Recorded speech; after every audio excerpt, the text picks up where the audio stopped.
손흥민이 22일 열린 맨체스터 시티전에서 4분 19초 만에 골을 넣으며 팀을 승리로 이끌었습니다. 토트넘은 손흥민의 안전을 위해 전세기를 동원해 영국으로 데려왔고 두 차례 검사 결과 모두 음성으로 나와 이날 선발 출전했습니다. 손흥민은 이날 골 세레머니를 하며 구단의 배려에 대한 감사의 뜻으로 양팔을 벌려 비행기 포즈로 화답했습니다. 이날 손흥민은 리그 9월골로 바로 리그 득점 1위가 되었고 더 중요한 것은 토트넘을 리그 1위에 등극하게 만들어주었습니다. 이번 손흥민의 골은 시작 5분도 채 되지 않아 터져나와 중계 카메라도 따라가지 못할 정도였습니다. 재밌는 것은 손흥민의 골은 너무 빨라 중계 카메라가 놓칠 정도였지만 그 전까지 중계 카메라는 손흥민의 전용인 듯 손흥민만 찍었다는 것입니다. 많은 언론들은 이날 손흥민이 2패의 중계 카메라를 마치 자신의 단독샷 전용 카메라처럼 활용했다고 했습니다. 2패의 중계 카메라가 손흥민을 수없이 단독샷으로 찍으며 기대감을 표출했기 때문입니다. 경기 시작 전 선수단 도열, 선제골 이후, 그리고 전반전 종료 이후와 후반 시작, 마지막으로 경기 종료 순간까지 손흥민은 2패 중계 카메라를 직캠으로 만들어버렸습니다. 중국의 신화스포츠는 22일 손흥민이 맨체스터 시티전 핵심 선수가 될 것이라고 해도 이렇게 빨리 골을 몰아칠 것이라고 예상한 이는 많지 않았을 것이라고 했습니다. 그러면서 앞서 손흥민은 사우샘프턴, 맨체스터 유나이티드와 같은 팀도 무너뜨렸다며 손흥민은 바디 살라보다 많은 골을 터뜨리고 있다고 극찬했습니다. 또한 아시아 넘버원이 이런 활약을 이어간다면 프리미어리그 득점왕도 꿈이 아닐 것이라고 전망했습니다. 일본 언론도 손흥민의 활약에 크게 놀라며 손흥민이 제이미 바디, 모하메드 살라, 도미니크 칼버트 루인을 제치고 프리미어리그에서 가장 제철인 공격수라고 칭찬했습니다. 손흥민은 최근 맨시티전에서 5경기에서 5골을 넣으며 맨체스터 시티 킬러의 면모를 재확인시켜 주었습니다. 세계적인 명장이라 불리는 맨체스터 시티 과르디올라 감독은 손흥민에게 알고도 당했다고 한탄했습니다. 손흥민은 알고도 막을 수 없는 존재였습니다. 그는 경기 후 손흥민이 뒷공간을 노린다는 것을 알고도 수비를 제대로 못해 골을 허용했다며 무리뉴의 팀은 실수를 찾아 역습으로 벌을 준다고 말했습니다. 또한 과르디올라 감독은 경기 뒤에 손흥민은 특별하다, 리버풀의 마네와 살라처럼 위협적인 선수라고 말했습니다. 토트넘이 맨체스터 시티를 2대0으로 이겼다는 것은 큰 의미를 지니고 있습니다. 맨체스터 시티는 2017-18 시즌과 2018-19 시즌 2년 연속 우승을 차지했고 지난 시즌에도 2위를 하며 압도적인 전력을 과시해왔습니다. 한때 맨체스터 시티가 홀로 독주 체제를 이어가자 프리미어리그를 재미없게 만들며 리그 전체에 위기를 가지고 올 거라고도 우려했습니다. 이번 시즌에도 맨시티는 컵대회를 포함해 최근 8경기에서 6승 2무 무패 행진을 달리며 특히 시즌 초반 수비가 불안했지만 최근 3경기 연속 무실점을 기록했습니다. 토트넘에게 일격을 당하기 전까지는 지난 시즌 우승을 빼앗은 리버풀에게만 이기면 선두권 경쟁에서 승리할 수 있다고 말했습니다. 하지만 손흥민을 앞세운 토트넘에 압도당하며 지금 우승을 위해 넘어야 할 것은 리버풀이 아니라 토트넘임을 깨달았습니다.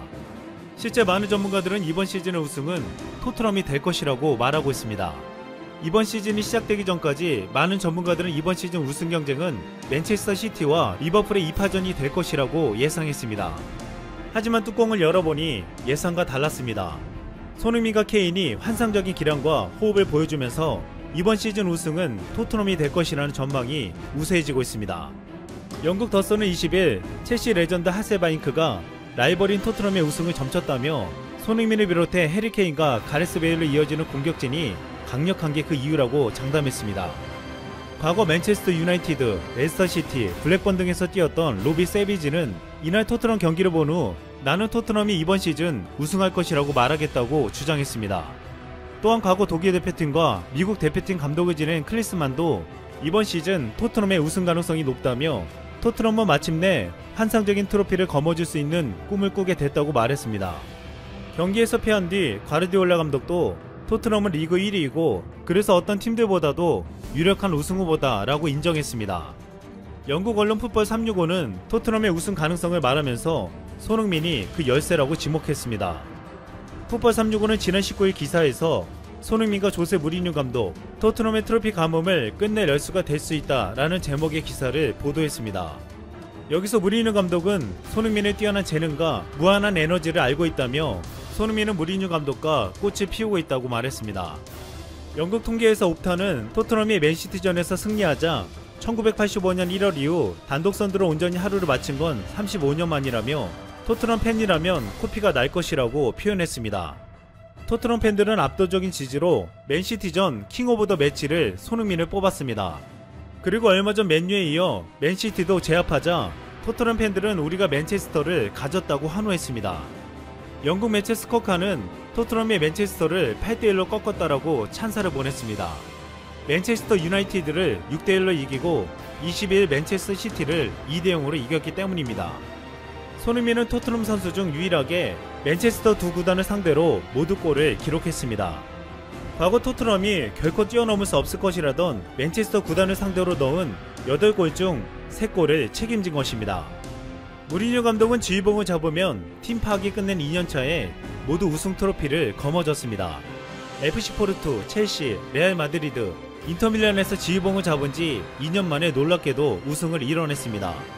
하지만 지난 2016년 맨유 지휘봉을 잡았을 때는 2년차에 우승을 이루지 못했습니다. 2년차였던 2017-2018 시즌 승점 81점을 쌓아 맨유를 리그 2위에 올려놓았습니다. 좋은 성적이었지만 승점 100점 고지를 밟은 압도적인 맨시티를 넘지 못한 것입니다. 강한 수비력을 가지고 있었지만 화력이 부족했습니다. 당시 무리뉴 감독은 맨유가 손흥민 같은 정상급의 공격수를 영입하지 못한다고 한탄했습니다. 그리고 거짓말처럼 무리뉴 감독은 손흥민을 영입하지 못하는 맨유를 떠나서 손흥민이 있는 토트넘의 지휘봉을 잡았습니다. 그리고 이제 토트넘에서 손흥민이란 세계적인 공격수를 가지면서 그 꿈을 이룰 가능성이 커졌습니다. 한편 최근 손흥민의 활약에 인터밀란 전설이라 불리는 베르고미가 분통을 터뜨렸습니다. 베르고미는 인터밀란이 토트넘의 에릭센을 영입한 것을 비판했습니다. 에릭센은 인터밀란에서 주전 경쟁을 이기지 못하고 33경기에 출전해 4골밖에 넣지 못했습니다. 에릭센은 출전 기회를 요구했으나 콘테 감독은 글을 쓰지 않았고 인터밀란은 에릭센을 내년 1월 이적 시장에 팔아치우겠다고 했습니다. 베르고미는 에릭센보다 더 확실한 자원을 영입해야 했다며 그때 손흥민과 케인 중에서 고민했어야 했다고 주장했습니다. 맨시티전에서 손흥민은 득점뿐만 아니라 헌신적인 수비 가담도 주목받았습니다. 손흥민의 경기를 움직인 히트맵을 보면 주로 우측에 위치했지만 전방, 좌측, 중앙을 다양하게 오가며 맨시티 수비를 흔드는 동시에 수비 가담도 적극적이었습니다. 실제로 손흥민 경기를 중계한 레드랩은 손흥민의 수비 가담을 통해 토트넘이 위기를 넘겼다고 평가했습니다. 얼마 전 중국에서 손흥민이 중국인이라고 주장한 데 이어 또다시 전세계에서 손흥민이 자국민이라는 주장이 이어지고 있습니다. 한 스웨덴 축구팬은 조나소는 스웨덴 사람이다 라는 말과 함께 손흥민의 사진을 올렸습니다. 그러자 핀란드 팬은 소니네는 핀란드인이다. 눈만 보면 알 수 있다. 독일 팬은 해거 메이어 소레는 함부르크 출신이다 라고 말하고 영국 팬은 휴밍소는 영국인이다 라며 반박했습니다. 우리가 맨체스터 시티의 케빈 데 브라이너를 김덕배라 부르듯이 각국의 팬들은 손흥민에게 이름을 지어주며 자국 선수라고 우기고 있습니다. 손흥민은 현재 유럽 무대에서 놀라운 활약을 하며 대한민국의 자랑이 되고 있습니다. 한국 문화를 좋아하는 일본 사람은 사교적이고 밝다. 클럽이나 파티 문화를 좋아한다. 한 일본인이 실제로 한 말인데요. 그는 한국 문화를 좋아하는 일본인들과 일본 문화를 좋아하는 한국인을 비교 분석하며 이렇게 분류했습니다. 인싸와 아싸. 한국 문화를 좋아하는 일본인들은 외향적인 성격의 인싸이지만 일본 문화를 좋아하는 한국인들은 인생 패배자인 경우가 많다며 아싸로 분류한 것이죠. 다소 극단적일 수는 있지만 어느 정도 사실인 부분이기도 하는데요. 그만큼 일본의 문화가 음지성을 많이 띠고 있다는 것을 일본인들도 동조하는 분위기인 겁니다. 백범 김구 선생은 이렇게 말씀하셨죠.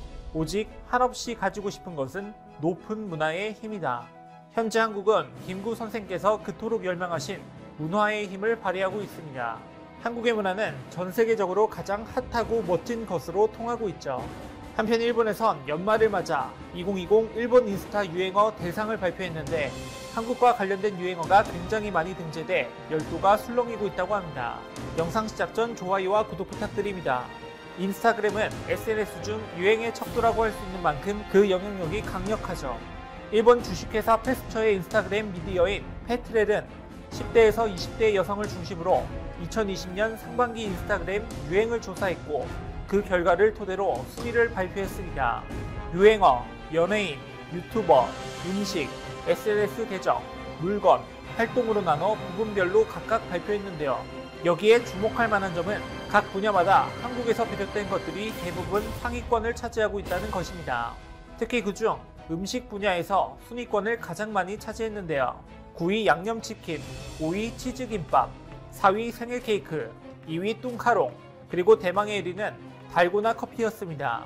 1위를 차지한 달고나 커피는 코로나로 인해 외출이 어려워지자 무료함을 달래기 위한 홈카페가 유행을 하면서 인기를 끌었죠. 이렇게 달고나 커피를 직접 만들고 나면 국내에선 물론 해외에서도 인스타그램에 사진을 올리거나 유튜버에 영상을 올리는 이들이 크게 늘어났었습니다. 2위를 기록한 뚱카롱은 프랑스의 마카롱을 한국식으로 재해석한 음식입니다. 마카롱 가운데에 들어가는 필링을 듬뿍 넣고 뚱뚱하게 만들어 풍성한 맛을 만들어낸 건데요. 이런 한국식 뚱카롱이 일본에서도 유행을 하게 된 거죠. 4위인 생일 케이크는 레터링 케이크를 뜻하는데요. 여기서 재밌는 점은 레터링 케이크라는 어엿한 단어가 있음에도 한국식 발음대로 생이루 케키라고 부르는 것입니다. 어째서 레터링 케이크를 생이루 케키라고 부르는지 그 어원을 따라가 보면 한국의 아이돌이 생일일 때 팬들이 생일 케이크를 레터링 케이크로 만들자 일본 팬들이 보고 따라하다 생겨난 신조어라고 합니다. 그 뒤를 이어 5위와 9위는 치즈김밥과 양념치킨이 차지했죠. 발표는 분야당 1위부터 10위까지를 발표했는데 음식 분야에서는 한국에서 비롯한 음식이 무려 5개나 있었습니다. 그 외에 3위인 딸기탕후루, 8위 타피오카는 한국의 음식이 아니지만 한국에서 유행을 한 뒤 일본에서 재유행한 것을 확인할 수 있습니다. 유행어 부분 역시 한국에서 비롯된 유행어가 2개나 순위를 차지했는데요. 2위를 차지한 큐데스는 한국에서 유행한 손가락 하트에서 비롯된 밈이죠. 심지어 9위를 차지한 이문이다는 한국어 입니다를 일본식 발음으로 한 겁니다. 한국어가 그대로 유행어에 쓰일 정도로 한글이 일본 10, 20대들에게 친숙해진 것을 볼 수 있습니다. 또 음악 부분에서는 BTS의 다이너마이트가 2위, 아티스트 부분에서 BTS가 5위를 차지하기도 했죠. 이런 한류의 인기는 일본 인스타에서만 이뤄지는 것이 결코 아닙니다. 여고생들이 유행에 민감한 것은 만국 공통일 텐데요. 그래서 야후재팬에서는 일본 여고생들을 대상으로 어떤 아티스트, 인플루언서를 좋아하고 있는지 2020년 가을의 여고생 최신 트렌드 아케이타를 조사를 했습니다. 그리고 그 결과가 화제가 되고 있습니다. 현재 가장 많이 듣는 곡으로는 BTS의 다이너마이트가 1위를, 뒤를 이어 트와이스의 I Can't Stop Me는 3위를, 또 세븐틴의 홈런이 4위를 차지했습니다. 심지어 현재 가장 좋아하는 아티스트로는 BTS가 또 1위를 차지해 왕좌를 지켰는데요. 뒤를 이어 2위는 블랙핑크, 3위는 트와이스가 차지하며 K-팝 아티스트가 1위에서 3위까지를 차지해버린 놀라운 결과를 나타냈습니다. 유행에 민감한 여고생들에게 이렇게나 한류가 깊이 침투했는지를 믿지 못한 일본 네티즌들은 이번에도 무턱대고 조작이라는 반응을 보였습니다. 제일 한국인이 가장 많은 시노쿠보에서 조사한 것 아니냐. 어딘가의 나라에서의 자의적인 숫자로 조작한 감이 있네요. 의도를 알겠네. 상위 3위라니 정보 조작이란 무섭다 무서워 등 다소 현실을 믿지 못한 채 부정적인 반응을 보였습니다. 반면 여고생 대상으로 한 조사인데 여기 글 다는 아저씨들이 뭘 아냐. 여기에 댓글 쓰는 녀석 중에 여고생은 한 명도 없어도 이것이 현실이라고 깨우쳐주는 뼈아픈 반응도 간간히 있었습니다. 이렇게 일본의 국민들이 한류 열기에 타오르고 있는데 그동안 일본도 가만히 있었던 건 아니었습니다. BTS가 빌보드 차트를 석권하며 전 세계적으로 이슈가 되자 2020년까지 활동하기로 한 일본의 국민그룹 아라시가 영어로 된 신곡을 내고 브루노마스와 협업하며 K-팝을 의식하는 활동을 보여온 것입니다. 또 일본 정부에서는 쿨 재팬 전략을 내세우며 콘텐츠적인 분야에서 적극적인 지지를 해왔지만 그 결과는 모두 부진했고 결국 일본의 것은 세계 시장에서 통하지 않는다는 결론만이 내려졌습니다. 한 일본 매체도 일본 문화 콘텐츠가 세계 시장에서 경쟁력이 없다고 지적했는데요.